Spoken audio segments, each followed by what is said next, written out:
Hello. Let us see a topic on Introduction to Rheological Fluid. I am Dr. Sadiq. The objectives. At the end of this session, you will be able to explain the concept of non-Newtonian fluids. We will be able to list examples for non-Newtonian fluids, explain the concept of rheology and mechanism of working of rheological fluids, and name examples for rheological fluids. In this presentation, the matters included are a fundamental about fluids, Newtonian and Newtonian fluids will be explained. The concept of the new term rheology will be introduced. Rheological fluids will also be explained, its examples, features, etc. will also be dealt in this topic. Fluids, we know that these are substances which can flow. It's a fundamental definition we have heard even in classes, school classes. Fluids can be classified as compressible fluids and incompressible fluids based on its capability to change in volume when force is applied. Incompressible fluids means there is no change in volume. We have many examples for incompressible fluids. Water, blood, tomato ketchup, paint, etc. are examples for fluids. In some cases, metal undergoing deformation. When metal is exposed to force, when force is applied on metals, it will deform.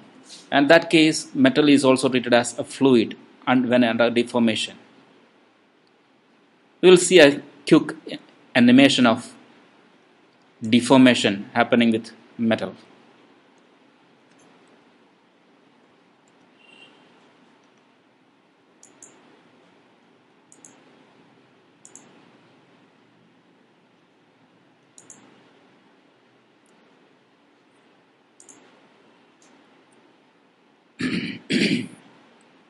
See, this is a metal piece. These are two dies. Force is applied. The metal changes its shape. That is, metal is almost behaving like a fluid under the deformation force.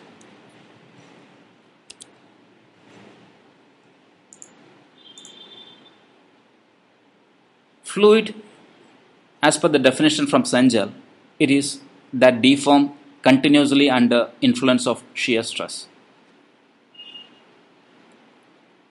When we come to the incompressible fluid category, we can have classification like Newtonian fluids and non-Newtonian fluids. Newtonian fluid means fluids that obey Newton's law of viscosity.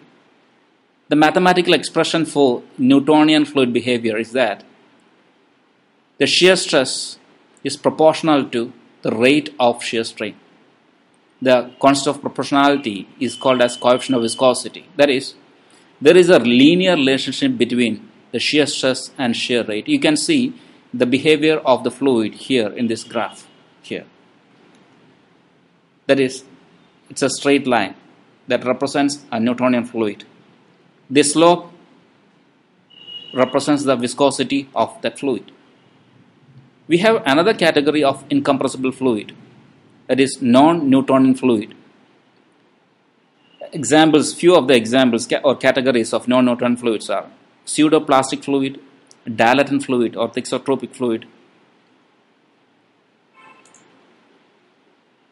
When we come to the non-Newtonian fluids category, obviously these are the fluids that do not govern by Newton's law of viscosity.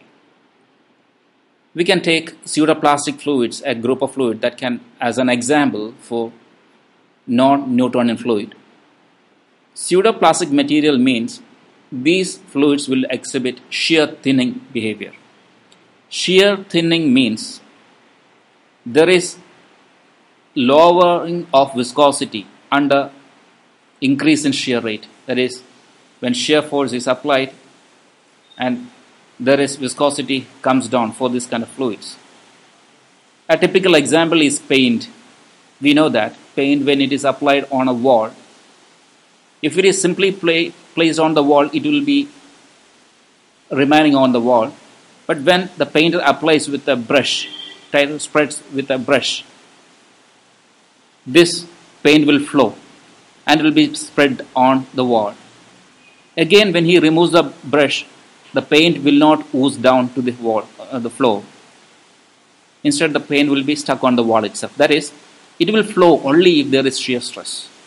At that condition, when shear stress is applied, it will flow like a fluid. That is called as shear thinning behavior. Nail polish is another example. Let us look into another typical example of ketchup. See, do you notice how you are taking ketchup from a bottle? We used to shake it. Once we shake the bottle with the ketchup becomes loose. That means shaking is a kind of shear stress. And because of this shear stress, the ketchup becomes loose. That is, viscosity comes down. Then it will flow comfortably. But again, when this ketchup that rests on the plate or a burger, again, when there is no shear stress, it will be kept, it won't flow like previously. Toothpaste is another example where when you squeeze the paste tube, it will flow and will settle on the brush. And even if you shake the brush slowly, it won't go out.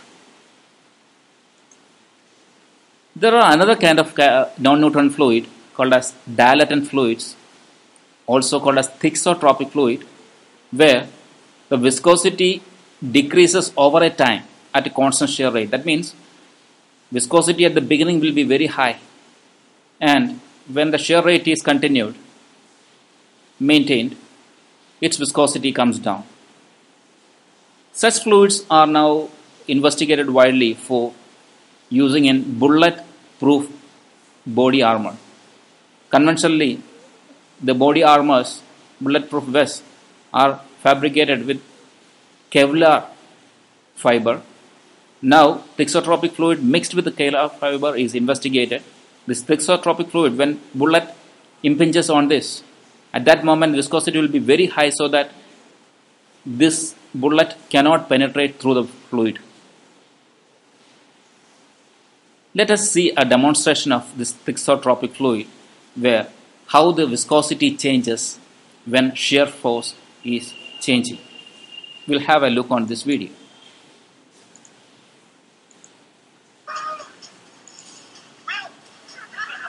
Two friends are trying to move over a bath of fluid.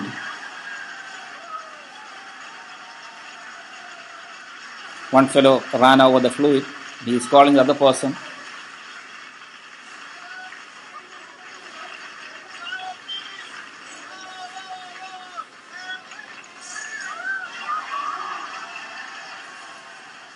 Okay, both of them gain confidence to move over the fluid.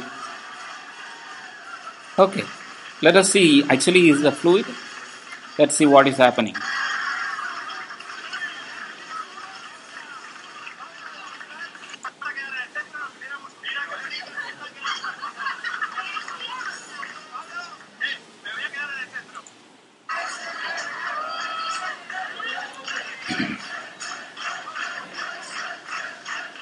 See, he is agitating the fluid and he is suspended. When he is standing still, that is, a constant shear force is applied, the viscosity comes down, and that's why he is going down in the liquid. In the meantime, the other person moving with fast movement, that is, high shear, he is able to walk. So that was called as thixotropic fluid. Another category of non-neutron fluid, rheopectic fluid, where viscosity increases over time at a constant shear rate. A typical example for this rheopectic fluid is the egg white. You can see that egg white will be like this. Once it is beaten at high shear rate, it will become almost solid. Viscoelastic fluid, another category of fluid. where we can see that there are two terms like viscosity, elasticity. Elasticity is a term associated with solid mechanics. Viscosity is a property associated with fluids. Elasticity, a material having linear relationship between shear stress and shear strain, then we call it as a linear elastic body. It is derived after Hooke's law. Similarly, a material having linear relationship between shear stress and shear strain rate, then it is called as a viscous fluid. This is after Newton's law. If a particular material that exhibits both elastic and viscous properties, that is, it is showing the property of a solid object as well as a fluid, then such materials are called as viscoelastic material, where the shear stress will be a function of shear strain and strain rate. Viscoelastic fluid behaves like a Newtonian fluid, but this behavior is only after a particular value of shear stress or yield stress. That is, it will flow like a Newtonian fluid, that is, shear stress will be proportional to shear strain rate after the shear stress reaches a particular threshold value. At that threshold value is called as yield stress, because till that time it is treated as a solid. Such fluids are called as Bingham fluid, also termed as rheological fluid. An example for Bingham fluid is polyborosiloxane. It is used now commonly in a manufacturing process called as abrasive flow machining, AFM. There are few fluids called as smart fluids. We will see that what are smart fluids. Let us see the behavior of a viscoelastic fluid.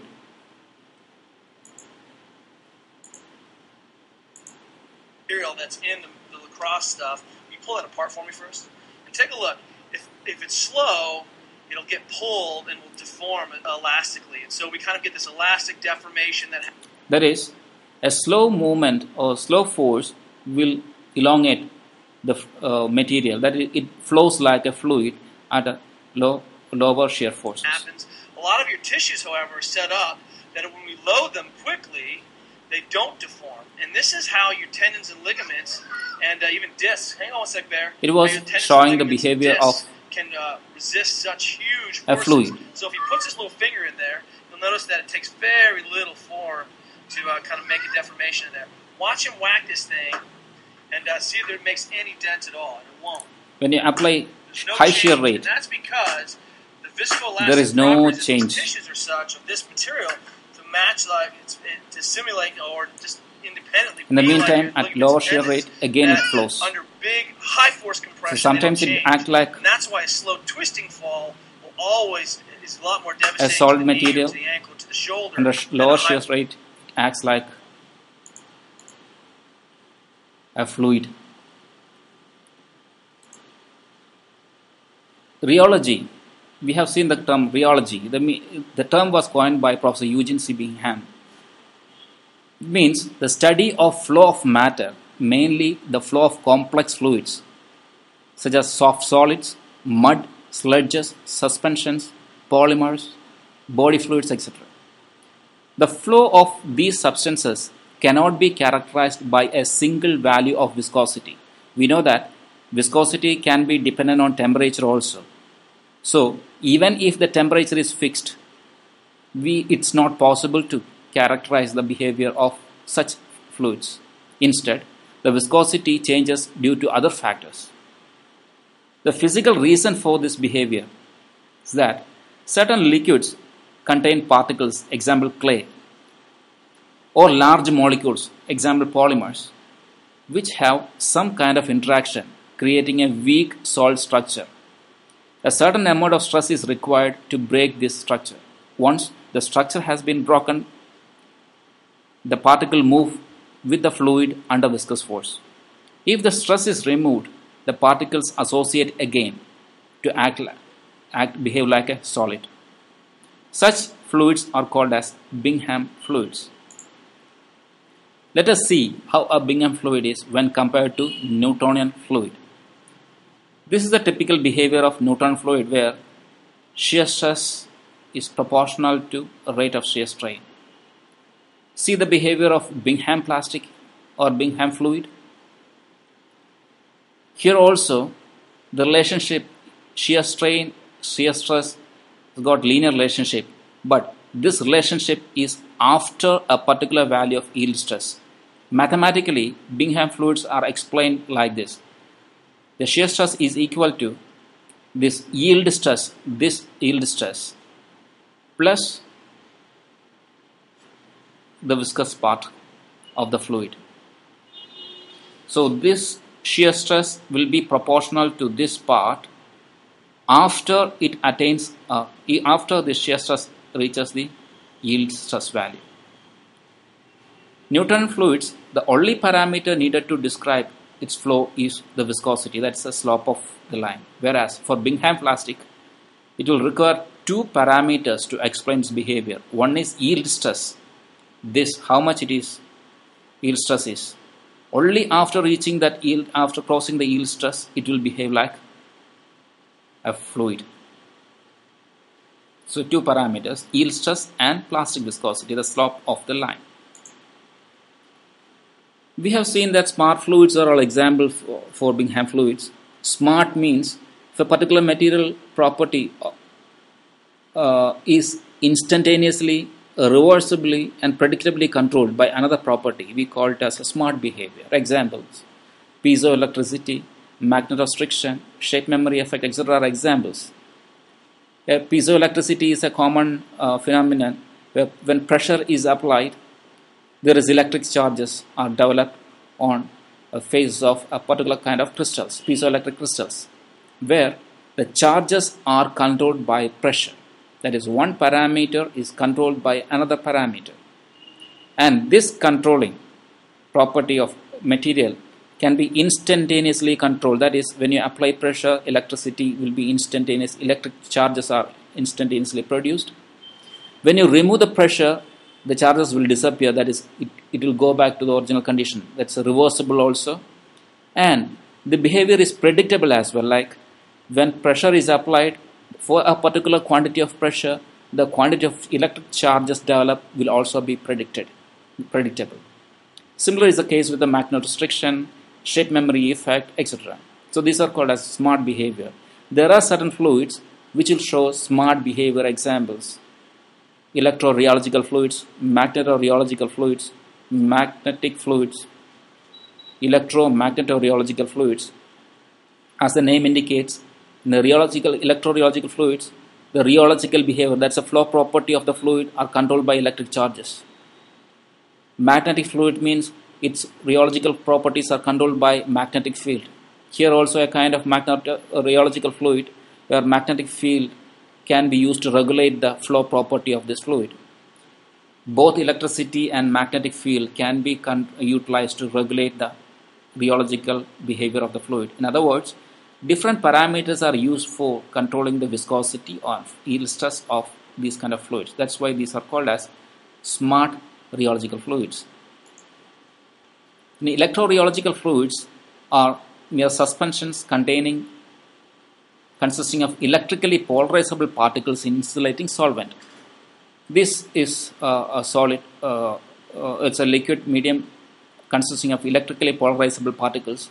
When electric field is given across the poles, electrodes, these polarizable particles will get aligned in the direction of field because of dipole interaction.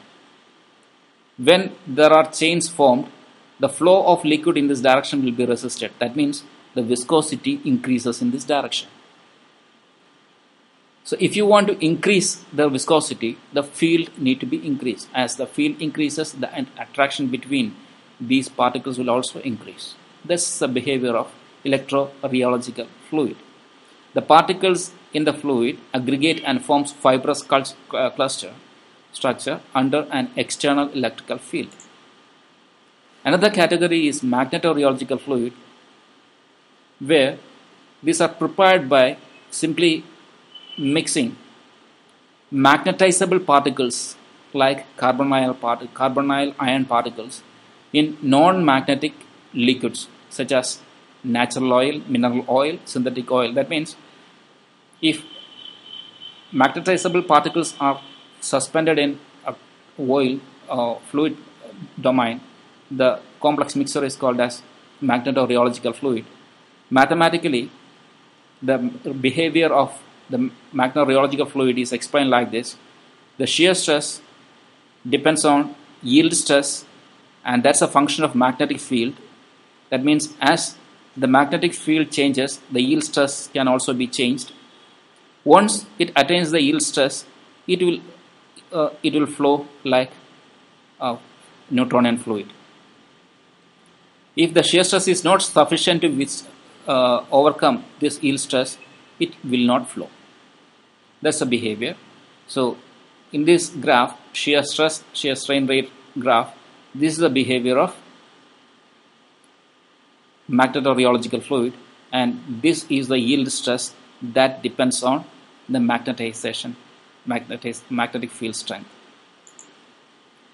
The reason for magnetorheological effect can be explained based on our school class experiment. That is, when fine iron powder is spread over the paper, and if you keep a bar magnet here, these powder will be aligned in the direction of magnetic flux lines. We have seen that in magnetorheological fluid also there are carbonyl ion ferromagnetic particles.